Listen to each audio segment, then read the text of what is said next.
Hello, and welcome to the 10 Dimensions of Wellness podcast, where we explore the many ways we heal, evolve, and come home to ourselves.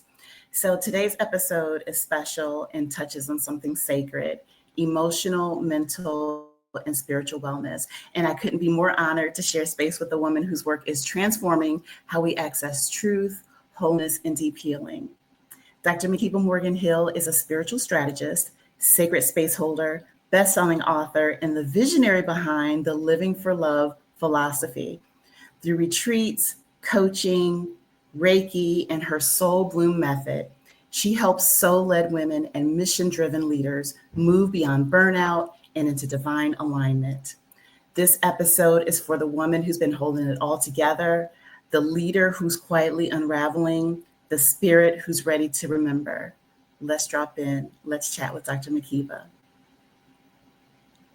Thank you for that Hi, beautiful Dr. introduction. Makeba. You're welcome. I mean, it's easy when it's all true. You're doing so many beautiful things. Thank And I you. remember I started following you on Instagram, and I love your posts. I love your work. I love what you stand for. It spoke to my soul. And I DM'd you on a whim. It was cold, and I was just like, Mhm. closed mouths don't get fed. Let's see if she says yes to an interview, because I would love to talk with her. So thank you Yes, so yes. much. Of course, I'm excited, delighted. And I follow you as well. And so, great Yes, minds and great hearts connect to do big things. I'm very absolutely. excited to talk to you today. Wonderful. So let's start at the beginning before all the titles and Mhm. tools. I know there was a moment your soul, your spirit whispered, something has to change. Can you take us Mm. back to the moment your body and your soul first let you know something had to shift? It's hard to go back to the moment because I know that there were silent whispers throughout my life. There were um, hints and just things that came up, and when I think back to it, I'm like, oh yeah, that was part of it. Like the Mm-hmm. first time I did yoga and actually liked it. Like I was in Cancun and I was at the beach and I was having this bad back pain and this woman was offering yoga and I was the only one that took her up on it. And I remember doing child's pose and feeling like, "Oh my god, this is it. This feels so good in my body." Mm-hmm. I knew for a long time that I was not happy in my career necessarily. I mean, it was fine. It was paying the bills. It was Right. lucrative. In my marriage, I mean, it was okay, but it was not a big passion party. Like it wasn't the love Right. story that I thought I would have and experience. And I just overall was not sure what my purpose was or what the next steps would be, and lived constantly in a state of worrying about tomorrow, worrying Right. about the future, worrying about if I was going to miss out on something. I remember it being 16 years old, and this is really to think about it sounds crazy, but I remember at 16 years old thinking I was going to die a virgin. Why am I 16 years old worrying Worried about that. about that? Yes.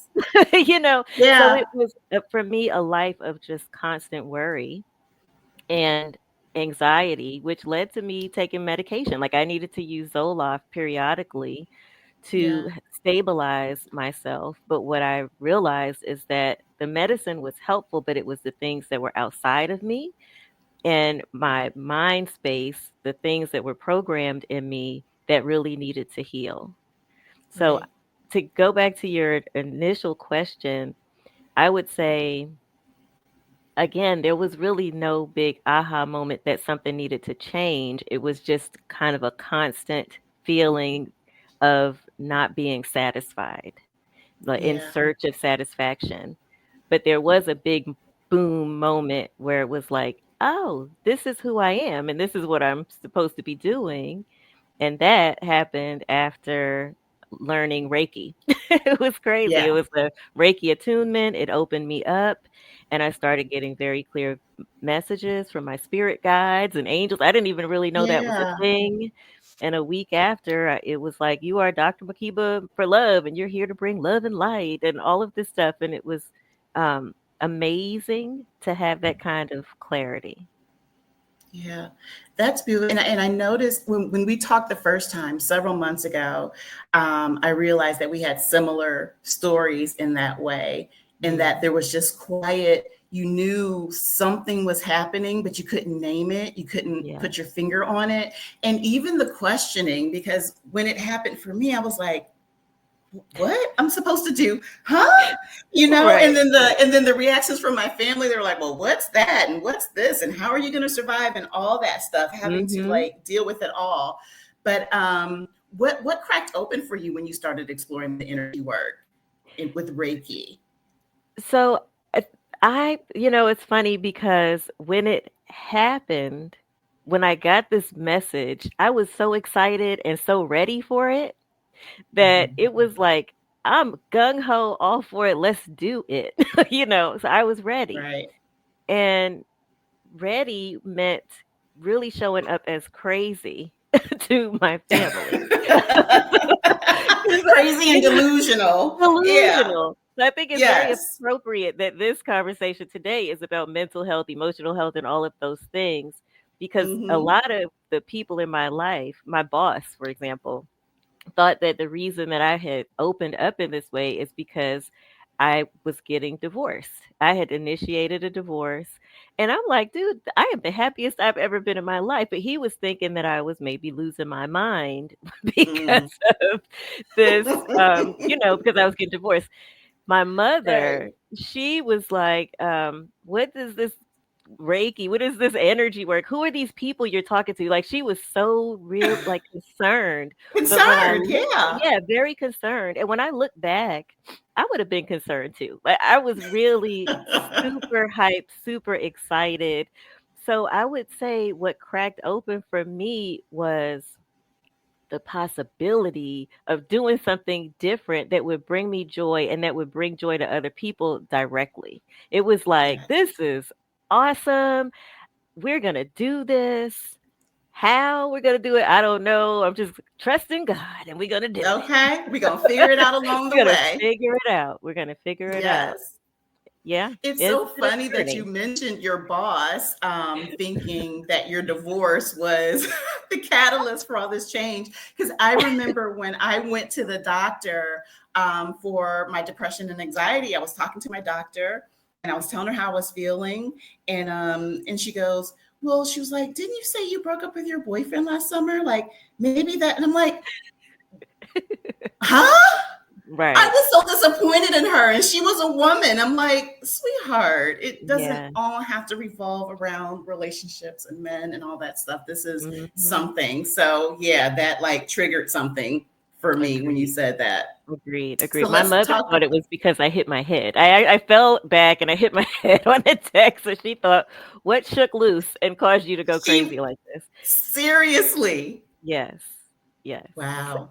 Well, and it's about, when people watch, because I notice people are now finally, because it's been a year for me now since I left my Mhm. corporate job. And I know people were standing back, and I even had some family members that like did not support anything. Like they're not Yeah, liking posts, they don't want right. to talk about it. But now that they see that it's something that I'm serious and passionate about and I feel called to do, slowly they're starting to Yeah, just go in and ask yeah, questions and curious about some of my sessions. So it just, yeah. for some people, it takes a little bit longer. It does, and it all ties back to fear, the fear that they Yeah. embedded into us our whole Yes. lives. You know, Exactly. my mom was just really afraid for me that all of this success that I built up, all of the money and the house and the family, like all of these things that I was letting it Hmm. go, and she was really afraid for me about what was going to happen. So I don't blame her. I Yeah. just know that that is one of the reasons that so many of us get into this predicament is because the people Yeah. surrounding us embed their fears in us. So shaking free, Exactly. shaking loose it's hard. It's hard, Yeah. but sometimes when you get that message, it's like whatever. We're You gonna do the you hard have to thing. listen. We're gonna You're do the gonna do hard the thing. hard thing. Yep. You Hmm. do it scared. Yeah, There are days where I still, get scared. yeah, It's not like it's yeah, a smooth path. It yeah, ebbs and it flows. And there's days where yeah. I'm like, girl, what did you do?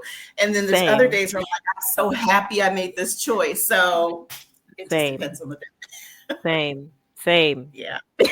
Yes. Uh, so let's talk about emotional healing because Hmm. it's often the layer that gets overlooked, but I feel it Hmm. holds the most weight. When someone is just beginning their healing journey, what's the first Hmm. thing you tell them about emotional release? Mm, mm. The first thing I tell them is that it's okay to feel your feelings. Yeah. I work with a lot of women in particular, and women who have been told that it's weakness to show feeling. Yes. Also, women who believe that emotion is sadness, or a certain thing, like being Hmm. sad or crying. But emotion, there's a range of emotions. Right. There's, anger is a big one. And we have been programmed to think that our emotions are a weakness. And so, one of the first things that I tell people is that it's not. Feel your feelings, be Yeah. very open with yourself and with others about how you feel, and don't worry, like you're not too sensitive. You're Right. not all these Right. things that people have told you are a problem. I find Right. this a lot in women in leadership roles. You Hmm. cannot show your feelings. If you feel like crying in a meeting, don't do that because Right. we don't cry in meetings. And that was me. Right. Like, You're a weak we leader. don't cry. We don't cry in Yeah. meetings. So yes, emotional healing I feel is core for sure. And it's just tapping into your, we talk about energy body and that emotional layer. So I advise Hmm. women to start with meditation. Yeah. Start with meditation. Um, get comfortable with your body, get comfortable with your spirit, and that'll help you melt a little bit of the Yeah. wall that you put up around your heart. Right. It's and we grew up in the same generation, so I'm sure you have similar experiences where when we were children, stop crying or we Yeah. weren't allowed to show anger, because Right. kids get angry with their parents or Right. hurt feelings. And that was the one thing that I was really adamant about when I was raising my daughter, is Mhm. telling her that she was allowed to feel what she felt. Yes. And if I upset her, she was allowed to, in a respectful way, say, Mommy, that hurt my feelings, or Mommy, I Mhm. feel sad. And Yeah. it's about, unlearning all that stuff Yeah. that unfortunately our parents didn't know any Right. different, Right. Right. but thank God that we're the generation that's starting to break some of those chains and allowing those feelings to evolve. We're human. We're supposed to feel all these Agreed. things. It was given to Agreed. us. Agreed. And I feel like the biggest challenge is with our men Mm, yeah, showing their emotions, as little boys, don't cry, man up, all right. of these things that they're told to do. And then they get into relationships with other people and it's an imbalance there. You have the Yeah, person who wants to share their feelings and the other who's just not willing to be vulnerable.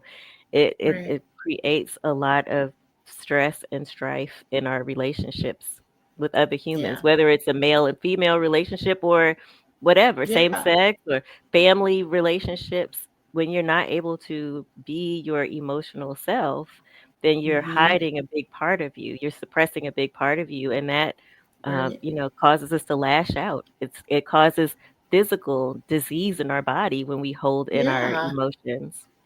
yeah. And we're literally not allowed to be who we Hold are the secret. innately, Exactly. naturally. So that's, Exactly. yeah, yeah. So you work with so many high achieving women. What emotional patterns do you notice that show up again and again and again? Um, ooh. So several patterns. Okay, the first one is not feeling like they're enough. Like there's Hmm. something, just this constant striving for more, to know more, to feel more, to have more, to be more, this sense of inadequacy Yes. often, and this lack of satisfaction. So definitely the feeling that I had as a high achieving woman in my Mhm. career, and this feeling of sometimes not belonging or not fitting in. So Yes. like a circle trying to fit into a square Yep. pocket. And even though they are successful on the outside, there's just this feeling of something missing on the inside. So Yeah. that's what I see most often, and not really knowing what it is, not knowing how to tap into it, which is frustrating for the high achieving woman who knows everything. It's like, what Yes, is yes. it? And there Yeah. and we solve problems and We we know solve all of problems. that. Yeah. Yeah, Yeah. it's like really frustrating. So that I think is the biggest thing. And I also find that a lot of them either are needing some medication or Hmm. they are running away from the medication. It's like, someone has told you you need some medication for this. Yes. But I believe that medication helps to knock the edge off, but I also believe that we need to get to the root cause of it. And for most Absolutely. of those women, that means figuring out what your purpose is, because that's usually that missing link, is not really understanding why you're doing what you're doing. Like, Yeah. why am I in this job if it's not satisfying me? Why am I in this marriage if it's not satisfying me? Why am I Right. just going through the motions to no end? What's the purpose of this life? What is my, so we get in our heads about these big life questions, and it creates anxiety, it creates depression because we just don't feel complete. Yeah. And especially when those things did serve us before and Mhm. did make us happy before. And Right. all of a sudden, you're this different place.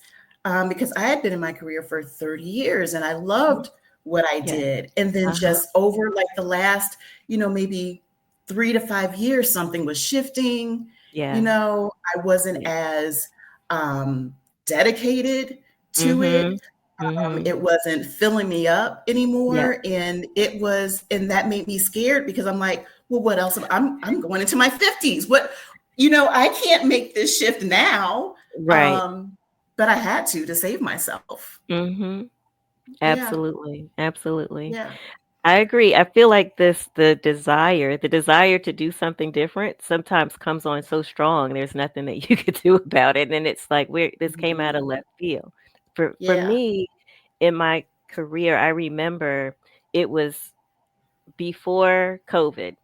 Everything is mhm, like pre-COVID and after COVID, right? But right, before COVID, I was like thinking about, what am I going to do next in my career? And I was a healthcare executive, and I was looking at other options in healthcare, but nothing felt good, nothing right, looked good, and I just couldn't see what was next. And I think in my career previously, I kind of had a sense of, okay, I'm going to do this next, I'm going to do that next, and this is where I'll fit in, and this is what I'll do. But it got to the point where I felt like I had hit a glass ceiling, and it wasn't the traditional glass ceiling. Like I can't keep going up. It was in my own mind. I couldn't see being a chief of staff for, an right, executive for the next 20 years as something that was going to be fulfilling for me in my life, but I also didn't know what else there was. yeah, So when I got this big revelation, I was excited, as I said, like I was ready for it, but it was so different from yeah, anything that I had ever even considered yeah. at all. I Almost never a would have polar thought. opposite. Yeah, I me never would either. have thought that, that I was gonna be a spiritual leadership coach for people. Like, Yeah, it's so, but has been the most fulfilling role of my entire life. Um, yeah, the most fulfilling role. and the hardest too, because I'm doing it all by myself, Mm-hmm. but not, because I'm very much spirit led. And Yes. I know that, I'm being lifted on angels' wings and all that. Like, I really know Yes. that this is what I'm supposed to be doing. To do. So it feels good, but it also it's an adjustment. Yeah. Very Mhm. much so. Very much so. We have a lot of parallels in our story. And same, I'm doing this alone. But like you said, not. Mhm. I feel like I'm supported. I feel like I'm being held. And like we said before, it doesn't mean that everything's perfect and flows Right. exactly how you think it's going to. And you have your moments. But Right. Right. at this time, I wouldn't want to be doing anything else. I would Right. not want to do in just the people that you come into contact with doing this work, the Yeah. souls that you connect with, the Yeah. most beautiful people that I've met doing this work beyond anything I could have ever imagined. Like it led me to Mhm. meeting you and Yeah. seeing your work and finding, um, your work. And you're a bright light on my timeline Oh, every day. thank Every time I you. see you, I smile. So Oh, yeah, yeah, thank you. Thank you. yeah. Same here. Same here. Thank you. So you hold sacred space for people's grief, their Mhm. guilt, and even generational pain. Mhm. How do you create emotional safety when someone's never had it before? Mm. Great question. Um, so again, I feel like it varies. My work is very individualized, very tailored to, the needs of the person. And so not everybody needs the same things. Right. But I believe and what I've been told is that I create safety just really from my energy. So Yeah. You have to. I Yeah. I hold space in person. I have a studio here in Atlanta, so people come into my space, and they're allowed to be who they are, to cry, to come late if they, not rush Hmm. in like, oh God, it's so late. No, the spirit will get you here when you're supposed to be here. So I help Yeah. people soften into understanding that everything is as it should be. Everything happens as Yes. for a reason. This my space is a soft place to land. Rest your head on my shoulder if you need to. So I Yeah. think creating just an open, clear space for them to be, whether it's in person or online, whether it's in Mhm. a small group, large group, or whatever it is. I believe that what I contribute, or what I might one of my gifts, is allowing people to melt into me. Like, I'm Yeah. here to help offload whatever is heavy for you, and Yeah. I can handle it. I'm designed for that. Yes. Yes. I've never thought about it that way. Yeah. We're designed for it. That's why we were called for this work because Spirit, God, the ancestors know that we are the people to handle it, that can carry Yeah. it for them. And Yeah. that's why we've had the life experiences that we've had, the experiences that all the experiences. That's why we're still going through it, because we have to be Yeah. able to share with people that it's a journey.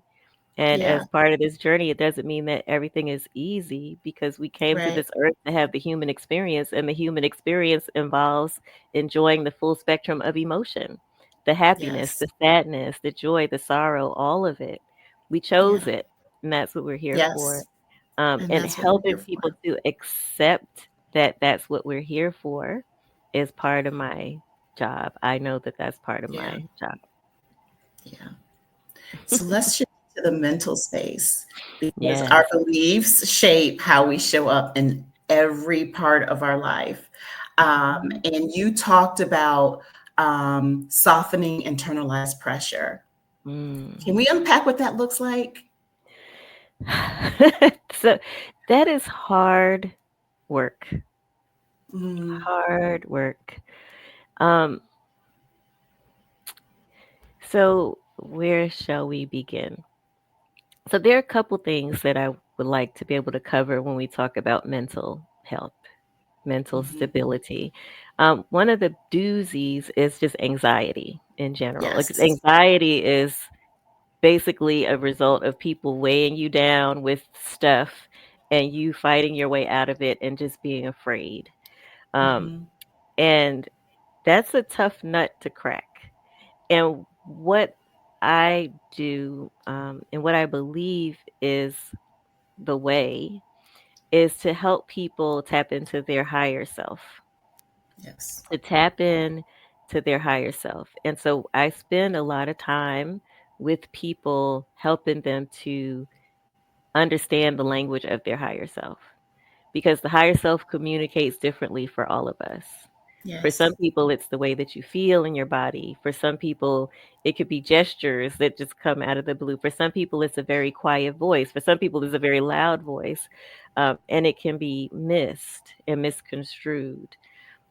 I think when we talk about the mental piece, a lot of us have been conditioned to look outside of ourselves for healing and Yes. for help. And so I try my hardest to help people focus within so Yes. they can calm their mind, connect their mind with their body and their spirit so they can hear the truth or feel the truth in their body. Um, but then there is a fine line in the mental health space and in the spiritual realm. Yeah. And that it comes with people tapping into their spirit, tapping into their gifts, and then hearing things more loudly, feeling things more loudly, knowing things more loudly, and it can appear to be a mental breakdown for some Yeah. people. And for Hmm. some people, it is a mental Yeah. imbalance. So, helping people navigate that has been one of the things that has been surprising for me in this work that I've had to do so much of, is helping people understand when the voice in their head is telling them not to eat, not to sleep, not to meditate, not to go outside and get some sun, that's not your higher self. Right. That's not your higher self. When you're just depriving yourself of all of those things that recharge your spirit, that is whatever it is trying to keep you in a broken space. Yes. So that, I think, is something for all of us to consider when we're thinking about our mental health, our emotional health, our Hmm. physical health. It's all connected. So it's really hard for me to separate them Yeah. completely. But when we talk about mental health, I want people to really discern and consider if what's going on in their mind is real or not.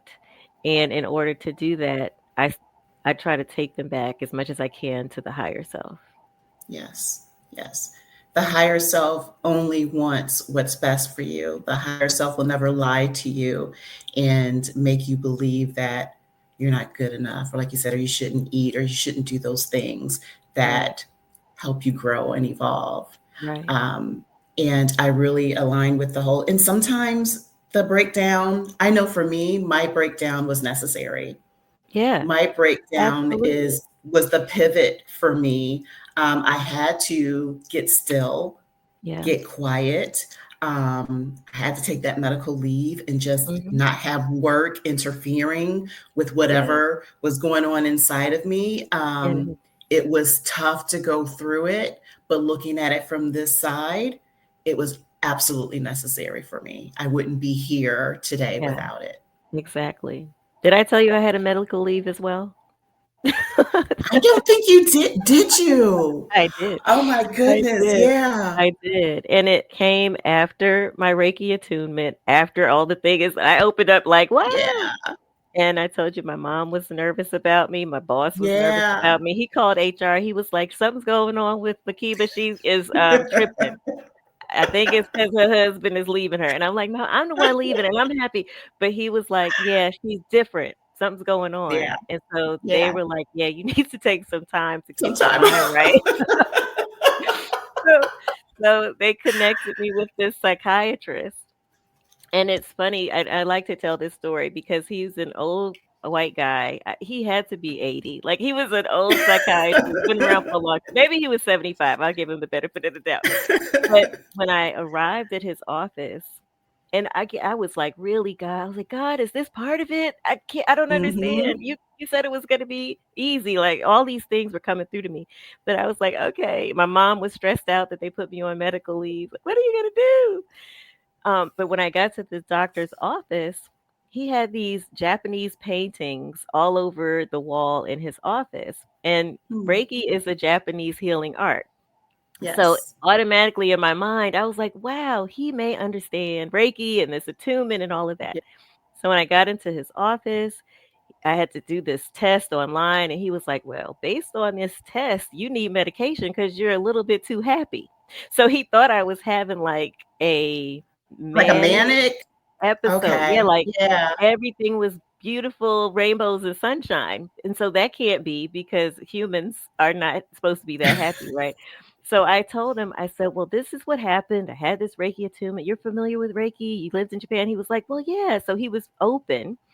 And I said, Yeah. well, let's, take a week or so and see if you still think I need medication. Because he was like, we're going Yeah. to give you some medication. He said, okay, no, we won't do this. And then later that week, I met this random woman who was a Reiki, not a Reiki, a yoga instructor. I went to her class. I felt my spirit was leading me to this class, and I wore this yoga outfit that I didn't usually wear. It was like a hot pink top and these galaxy pants that I never wore together. And I went to her class and I'm doing yoga. And at the end of yoga, during Shavasana, when we're resting or Your deep whatever, breaths. Mm-hmm. my feet like pushed out this. I brought crystals to the yoga class. Never did that. Brought some crystals to the yoga class. My feet pushed out this amethyst crystal, and then my body rose, and I was doing all this stuff during Shavasana when everybody else is laying down. And at the end of the class, I went up to the yoga instructor with my crystal, and I said, "I'm being told to give you this." And she was like, "I've been expecting you." That was so weird to me, right? She said, "I've been expecting you." She said, "Before I opened this studio, I had a vision of a woman in this outfit, like these colors, this combination. Wow. What do you need?"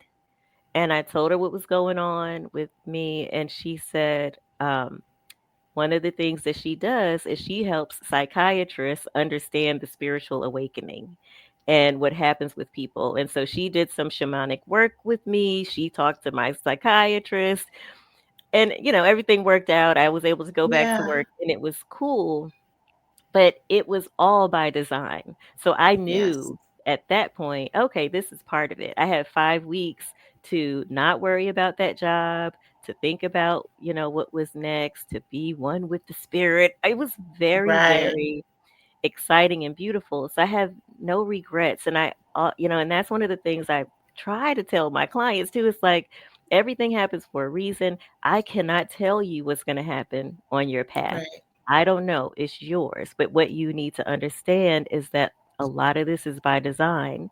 And the idea is for you to grow through it. You're not being Yes. tortured or punished. You're learning and Right. growing through this process.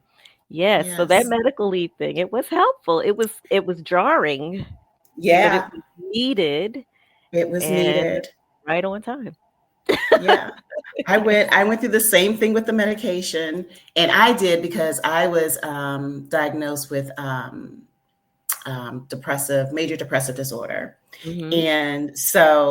And I went on it begrudgingly because I'm a person like if I can solve it without the meds, that's what I Yeah, would like to do. My yeah. grandmother was on medication her whole life. She ended up with, kidney failure. And I just know what medication Mhm. over time can do to your Right, body. right. So I took it begrudgingly. And I remember I started to feel better.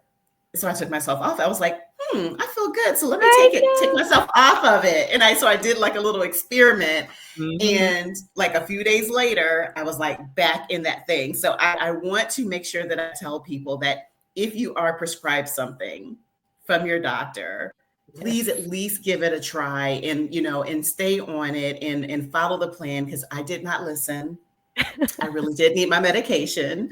Mhm. But medication isn't the only answer. It's medication in conjunction with your meditation practice, with your Yes. yoga, with your Yes. Reiki, and all these spiritual tools that we have. Mhm. So, Mhm. yeah, absolutely. Agreed. I did the same thing Yes. with the Zoloft.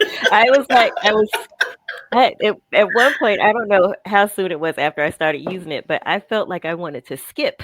Like I just felt really light and I was like, this is good. I don't need this medicine. And I took myself off of it for a little bit and I was like, oh yeah, yeah, yeah. I need it. It Yeah. was helpful. Yep. And I'm gonna Yep. just So we follow the almost needed to process. do that. We almost needed to Yes, be hard headed in order yes. to understand what the medication was doing for And I us. think that's with the high achievers. Like we I know, got we this. got this. Yeah. But it was helpful, and I agree. I believe that medication is really great for stabilization. You stabilize, but Hmm. then you also have Yes. to tackle all the other aspects, the mind, the body, and the spirit together. Yeah. So, and you like transitioned us beautifully. So, we're going to drop into the spiritual part because sometimes healing is less about fixing and more about remembering. Absolutely, So, you guide absolutely. people back to their own divine knowing. How do you help someone access their spiritual truth without feeling like they need a guru? Because sometimes Mm, people be like, you know what I mean? Because it's yes, their work, and yes, at some point, like you're there to guide them, but you're not there yes. to do the work for them. Right, right, right. Yes. So what I do or the way I approach it is from the beginning, just letting people know that I'm here to empower. And, Hmm. you know, I don't expect to be with you for the rest of your life necessarily. I don't need you. I don't want you to have to come to me every single year with the same Right. stuff. My job is to help give you the tools or to open you up to remember the tools that you Yeah. have so that you can heal yourself, so that you can have more power on this journey. With a lot of the people that come to me, I recommend Reiki. I recommend Yeah. learning Reiki as at Yes. least Reiki level 1 because of the spiritual opening. And that's because that Hmm. was my experience. And so I Yes. believe in it very much that you understand well, the way that I teach about the spiritual gifts, how that comes into Yes. play. I teach about managing your own energy, understanding what energy is, how it works. So I feel like that's pretty foundational because it gives the people the power to do it themselves. Like you could come Yeah. to me for Reiki week after week if you want to, but you need to know that you have the power in your own hands to heal yourself. Yes. So that's definitely one of the things that I encourage, especially with my coaching clients that we start with or at least incorporate. And then the other thing is reading.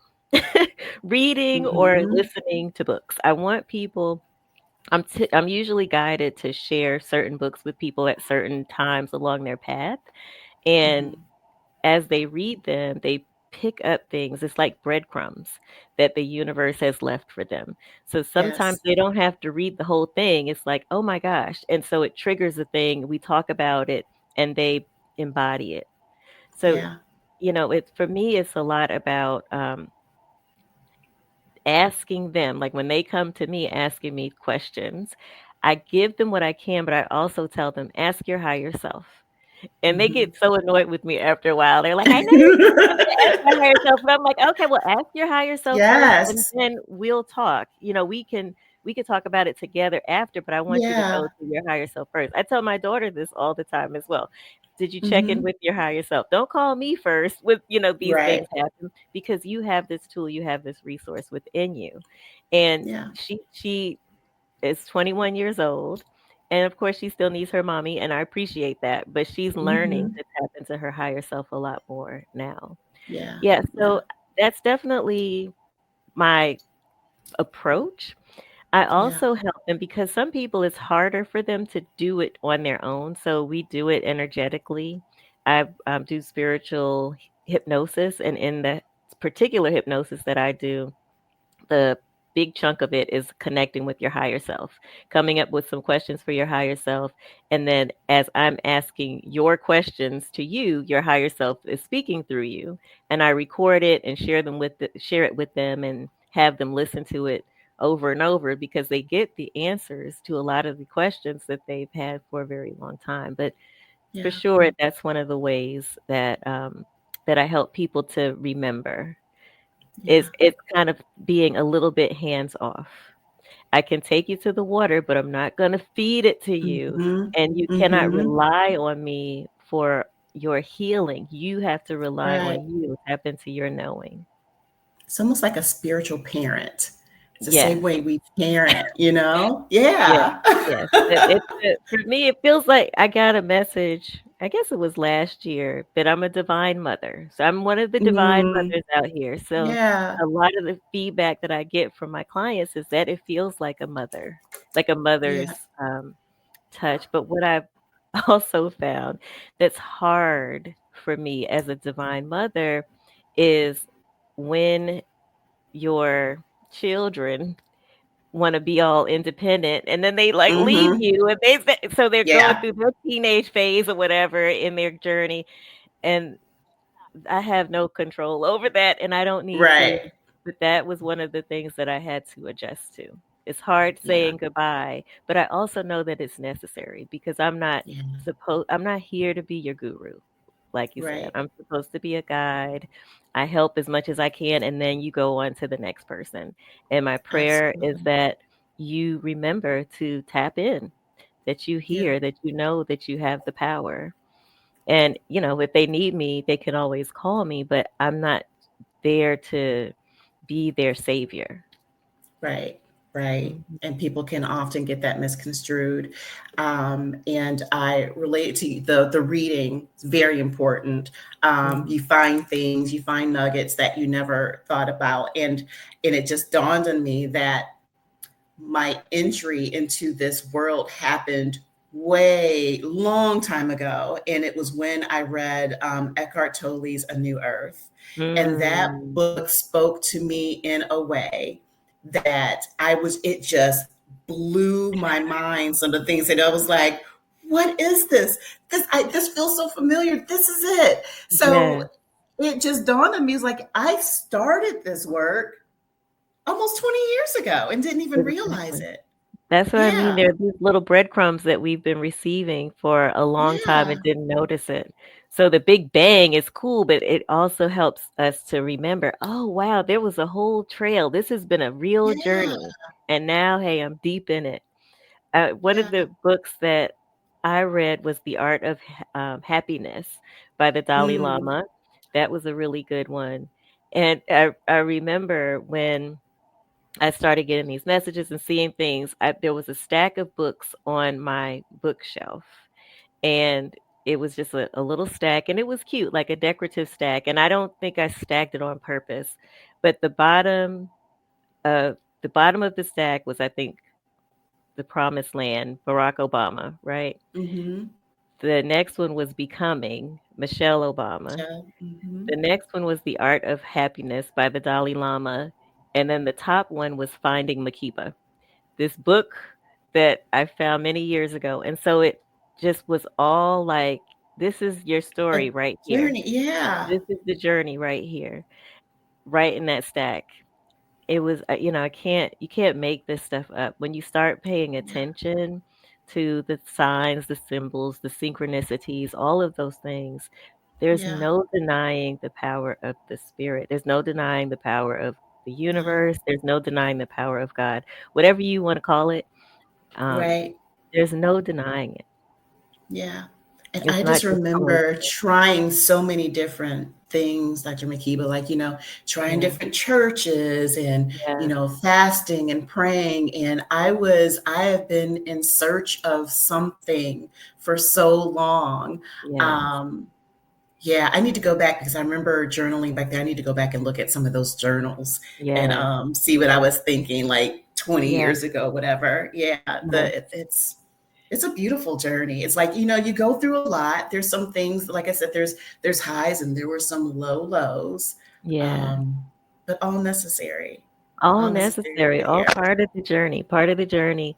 I don't Yeah, I all part of the journey. In Search of Satisfaction is one of the books that's popping into my head. I don't remember who wrote that, but In Search of Satisfaction was one of the books that I think was influential for yeah. me. Yeah. Mhm.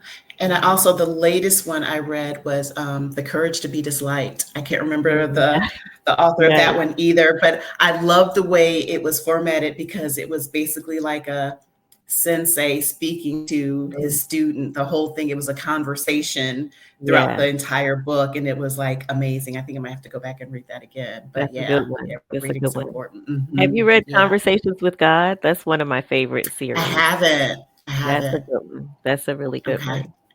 I'll Now, check one that of one the, out. so you mentioned churches, looking for churches, and one Uh, of the things for me that has been interesting since moving into this more spiritual version of myself and my mhm. understanding is noticing and seeing some of the similarities or parallels in the spiritual community that Uh-huh. you might find in the religious community in terms of, structure. You have to do it this way in order to do this, like very structured and rigid about, Right. all of these things. And in my spirit, I know for sure that's not necessarily true. Yeah. We cannot box God in the Right. way that the church did. Yeah. With spirituality, we can't box in our ancestors and our spirit guides, Right. or however it's not there to box them in.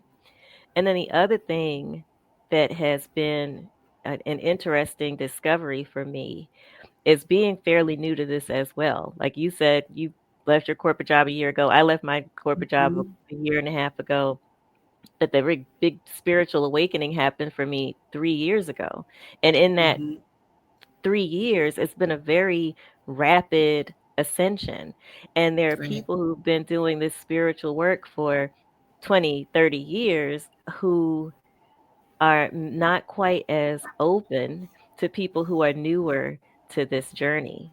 And what I've learned is that really there's no hierarchy in the spiritual world, No. and that when you do come online, when you remember that Right. you bring with you all of the knowledge, all of the experience that you've had from many, many lifetimes. It's not just in this lifetime. So age doesn't matter. Right. Your specific length of time that you've been doing this work doesn't matter. Right. And so I believe that we should respect each other regardless. And that's one of the things that I'm just really right now in my spirit working on making sure that people, especially people who I teach or who come under me, they understand that they are just as worthy, that they Yes. have a direct connection, that they have a deep knowing, and that it should be respected, that they should not look outside of them for the answers so much. Right. They should follow their own gut, their guides, their knowing, or whatever, but it's really what's within us that's Yes. important. Yeah. And Yes. but then you talked about the book about being disliked. Like, I feel like even being okay with being disliked or being okay with not everybody agreeing with you or Right. believing what you say, it doesn't matter. It really Right. doesn't matter as long as Yeah. you're well with your spirit. If it's well with your soul, then it's all Spirit. good. Right. Yes, it is well with my soul. And that Uh-huh. was one of the hard things for me is coming to the decision for myself and the understanding for myself that traditional church, traditional religion wasn't something that spoke to me. Mhm. Um, like you said, the hierarchy and the it just didn't feel good in my spirit. Yeah. And that was one of the challenges I had in my relationship because I was in a relationship with a man who was very much a part of the church. He Yeah. ministered and did all those things. And I knew that if we continued, I would be forced to put the mask back on. I Right. would be forced to pretend that it was okay. Mhm. And I love God is everything to me. He Yes. is me. I am him. I am her. Amen. But to have to sit and pretend that I agree or that this resonates with me, I couldn't do it, Yeah. Makeba. I just couldn't do that to myself. I Yeah. couldn't live the rest of my life knowing in my heart, knowing that I knew the truth about Right. me Right. and Right. having to put that away for someone else. I'm like, I'm not going to Yeah. do that for the second half of my Mhm. life. I know. Never happened. A lot of the women that come to me are in a similar space. You know, they love Mhm. God, have been involved Yeah. with the church one way or the other, have experienced hurt Yeah. through the church. Some of them, a lot of them come from families who are very dedicated to the church, and it Yeah. feels like you are losing a part of yourself sometimes when you break away, and it's hard. But, Yeah. and I think it has a lot to do with just being programmed, as I'll use that word a lot, being programmed to believe that the only way to God is through these structures.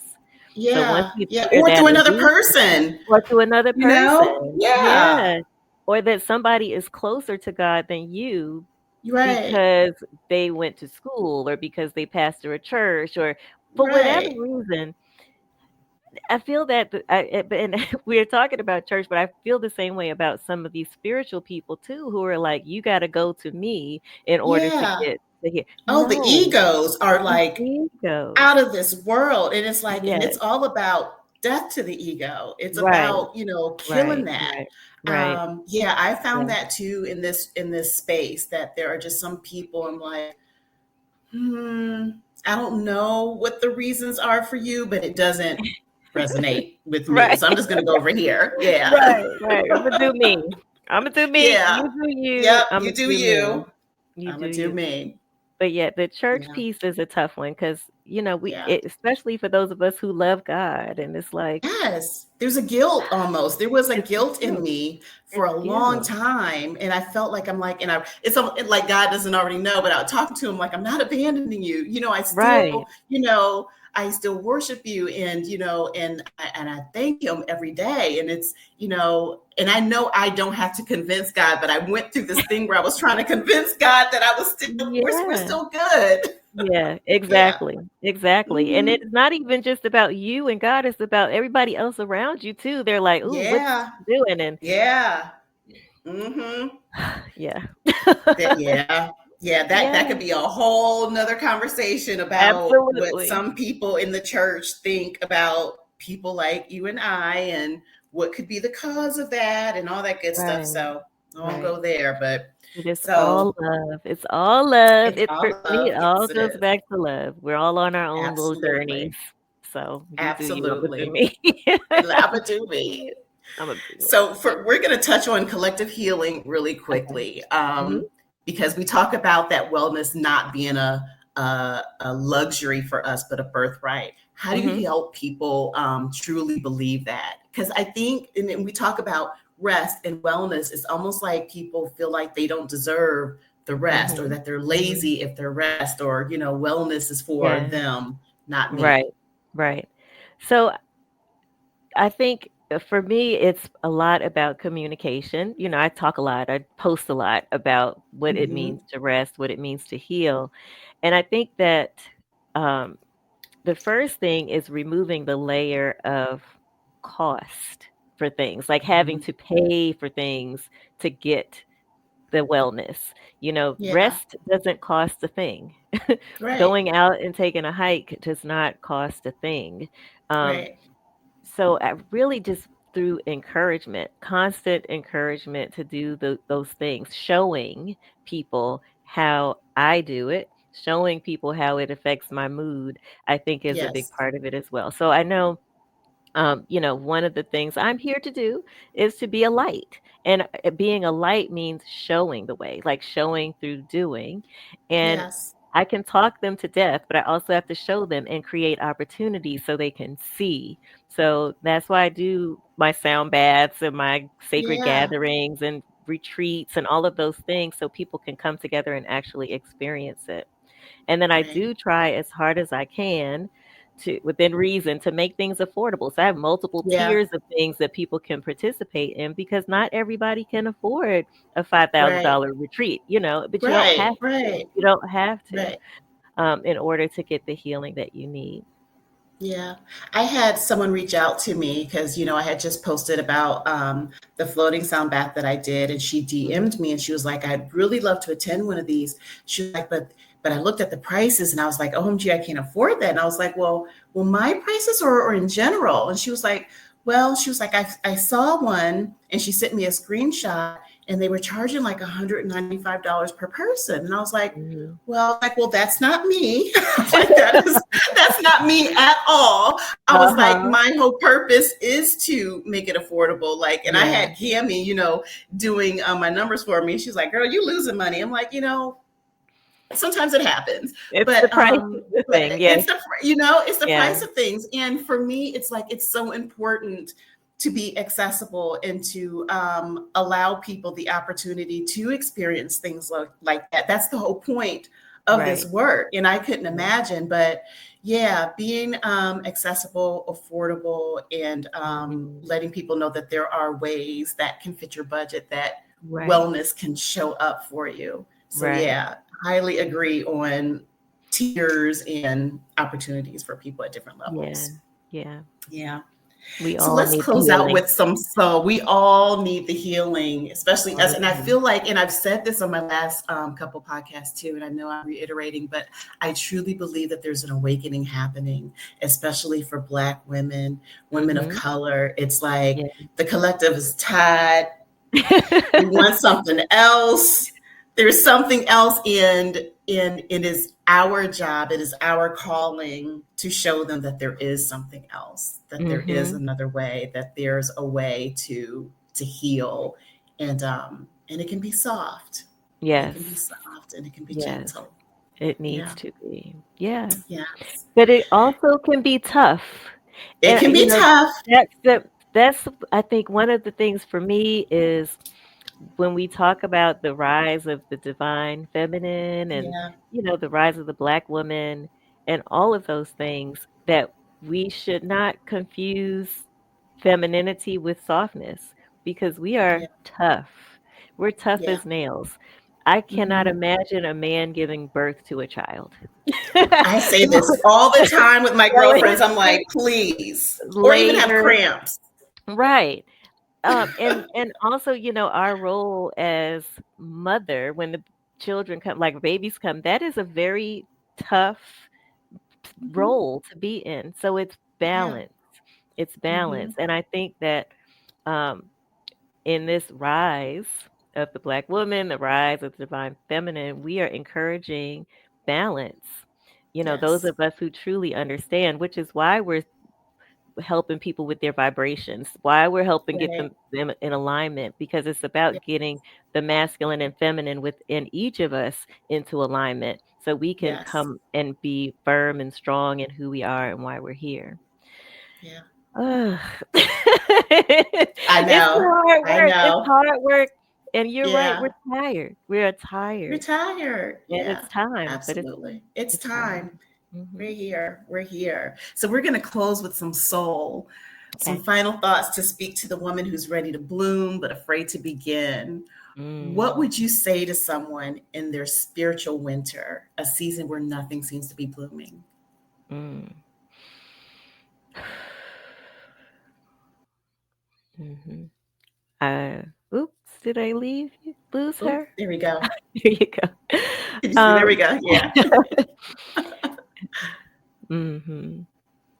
I would tell her, for the woman who is waiting to bloom, afraid to bloom, feeling like nothing is going like it should, Hmm. to be patient, to be patient, to have faith, and just to know that everything works out as it Yes. should, to listen to the voice within, the quiet one that's not beating you up, that's loving you, that's comforting you, to look around you and see how things are changing. Know that with every season, there are cycles.